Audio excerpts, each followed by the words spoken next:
خب سلام دوستان، میریم سراغ آموزش حلقه گذاری برای پای جوجه عروس هلندی.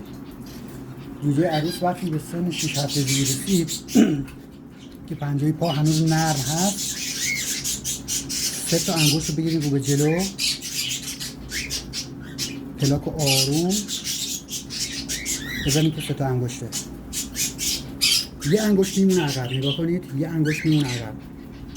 اون یه انگشت رو با خودکاری، خودنویسی، چیزی خیلی آروم، خیلی یواش میارید بیرون که 4 تا انگشت پا قشنگ حلقه راحت جا میره. دیگه عروس وقتی بالغ بشه دیگه حلقه زدن به پاش فایده نداره.